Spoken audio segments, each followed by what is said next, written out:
Tiffany, and I am going to review a very basic planner that I found on Amazon. I was looking for something that was really inexpensive, under $10, just to see what I could get.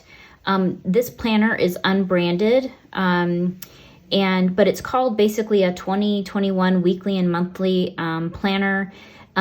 This planner is spiral bound. As you can see, there's like gold spiral bound. It does come in some different colors. I got the teal with the paisley and the floral. It has gold lettering, and the cover's actually really well made. I would say it's hardcover, but this planner is basically the size that would fit in a purse. It is about six and a half inches by almost 10 inches long. So definitely purse friendly. It's also tabbed by month, so it's very easy to get where you'd want to go inside this planner.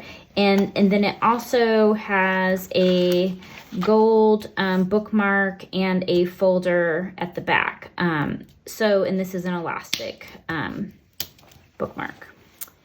So getting into the structure of this planner. So basically it's set up in a linear fashion. So you have, your month first, and then you will have like a weekly view of the days. And I'll get to that in a second. But first in this planner is a quick reference information guide. So this is something you would obviously fill out. It's pretty old school. It kind of reminds me of kind of planners that we used to have back in the 80s and 90s. So place for emergency contacts, personal information, friends and family. And we also have a yearly overview to 2021, and we have a yearly overview 2022. The way I really like to use these is I like to highlight or circle in a colored marker, where I have plans, so you can see if there's like a month that's really full of like events, appointments, that sort of thing, just at a glance. We also have a holiday calendar here. So this is for 2021, a column for 2022, and a column for 2023. And it has more than just a standard like holidays in the US. We also have like, Columbus Day and Grandparents' Day, Earth Day, those kinds of things.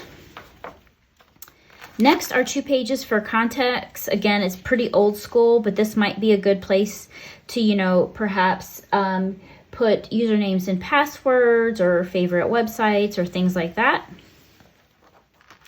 Getting into the way the months work. So the tab is here. You have a quote at the top, inspirational quote.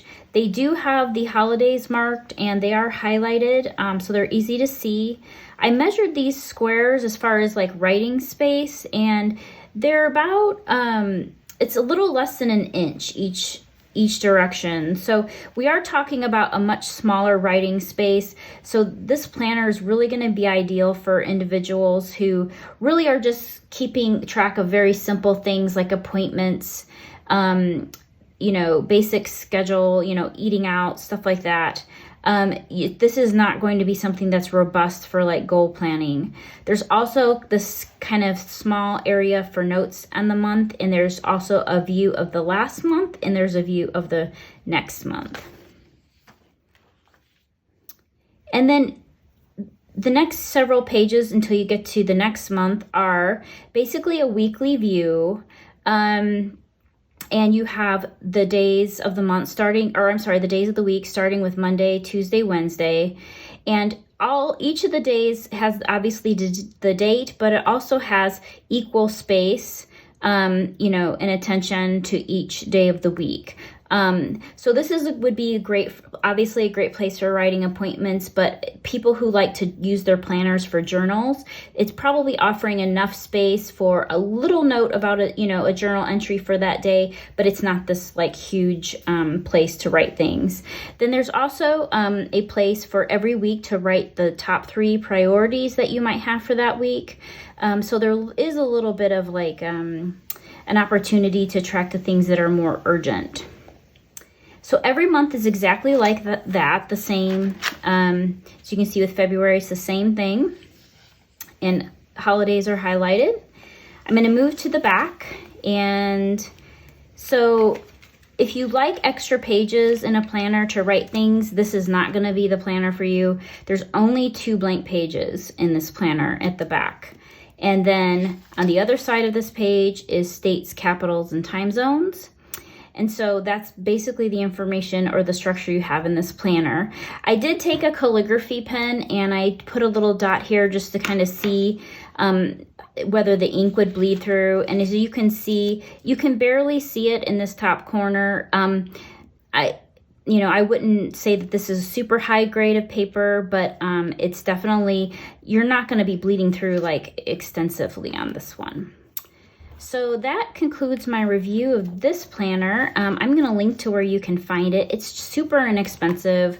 Definitely great for people who want to keep things simple, want to take a planner on the go for basic appointments. But if you're looking to track, like, obviously, like larger goals, goal setting, that sort of thing, this is definitely not going to be the planner for you. It's just not going to be robust enough. But for the price that you pay for it, I think the quality is great. And I think that it offers, very simple tracking, date keeping, appointment keeping. So if you have any questions, pop them in the comments. Thanks so much.